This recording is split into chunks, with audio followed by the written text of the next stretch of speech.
दिल्ली धमाके से जुड़ा लगातार जो अपडेट नए आ रहे हैं उसी से जुड़ी एक बड़ी खबर मिल रही है कि फरीदाबाद की अल फलाह यूनिवर्सिटी में अब पूछताछ लगातार की जा रही है। जो डॉक्टर मुजम्मिल है उससे जुड़े हुए लोगों से पूछताछ की जा रही है। बताया जा रहा है कि यूनिवर्सिटी के छात्रों, जो दूसरे स्टूडेंट्स हैं, जो बाकी के स्टाफ हैं, उनसे लगातार पूछताछ हो रही है और 52 ऐसे लोग हैं कुल मिलाकर जिनसे ये पूछताछ की गई है और डॉक्टर मुजम्मिल से जुड़े हुए सवाल पूछे गए हैं। अल फलाह यूनिवर्सिटी के प्रिंसिपल से भी पूछताछ की बात निकलकर सामने आ रही है। तो डॉक्टर मुजम्मिल, जो अल फलाह यूनिवर्सिटी का कनेक्शन जिसका सीधा सीधा निकलकर सामने आया, और वहीं पर अब ये पूछताछ का दायरा बढ़ाया जा रहा है। कुल 52 लोगों को अब तक वहां पर पूछताछ के दायरे में लाया गया है जिनसे सवाल पूछे गए हैं डॉक्टर मुजम्मिल को लेकर। उससे आखिर क्या कुछ और इस पूछताछ में निकलकर सामने आएगा ये देखना होगा फिलहाल, लेकिन इसमें ये एक अहम किरदार है डॉक्टर मुजम्मिल और इसीलिए इसकी जानकारी निकलकर सामने आना बहुत जरूरी हो जाता है और इसीलिए अब उससे जुड़े हुए लोगों तक पहुंचने की कोशिश लगातार पुलिस कर रही है।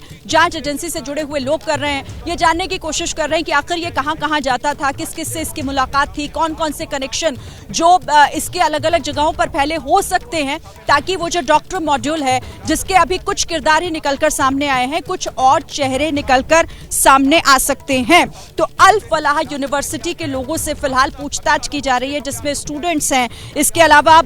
यूनिवर्सिटी के प्रिंसिपल से भी पूछताछ की जा रही है और बाकी जो ऐसे लोग, वो यूनिवर्सिटी के ऐसे लोगों से भी पूछताछ वहां पर हो रही है जो उस डॉक्टर को जानते थे, जिनसे उनका कनेक्शन हो सकता है, जो उससे जुड़ी हुई कोई ऐसी जानकारी दे सकते हैं जब उसके जरिए ये आगे बढ़ा जाए और ये जांच जो है वो शायद फिर उन तक भी पहुंचे। अब इस पर हमें और क्या अपडेट मिल रहा है, क्या कुछ ऐसा सबूत, कोई ऐसा कनेक्शन निकलकर सामने आया है? सुशील हमारे साथ जुड़े हुए हैं। सुशील, अल फलाह यूनिवर्सिटी और वहां पर 52 लोगों से पूछताछ, क्या पता चला?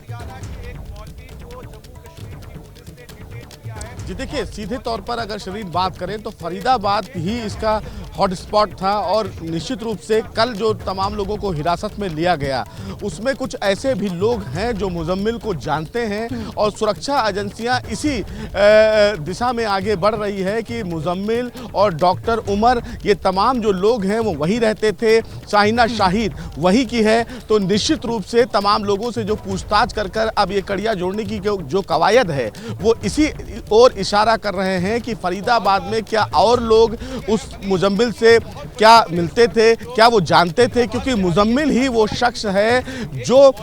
फिलहाल इश्तियाक नाम के मौलाना से मिला था और उसी इश्तियाक के जो किराए के कमरे से जो संदिग्ध अमोनियम नाइट्रेट मिला है 50 से 60 बोरे में, जिसको फिलहाल जम्मू कश्मीर पुलिस और फरीदाबाद की क्राइम ब्रांच ने ज्वाइंट ऑपरेशन करके रिकवर किया है। तो निश्चित रूप से फरीदाबाद में तमाम लोगों से हिरासत में लेकर पूछताछ इसीलिए की जा रही है कि क्या मुजम्मिल, उमर और शाहिना शाहिद के ये तमाम जो लोग थे, क्या इनके जानकार और भी उस यूनिवर्सिटी में हैं? इससे कुछ सबूत मिलेगा, कुछ कड़ियां जोड़ने में जांच एजेंसियों को और मदद मिलेगी। इसीलिए ज़्यादा से ज़्यादा लोगों से पूछताछ जांच एजेंसियां कर रही हैं। 52 लोगों को हिरासत में लेकर पूछताछ करने का मतलब यही है कि कुछ अहम सबूत जरूर जांच एजेंसियों के हाथ लगेगा।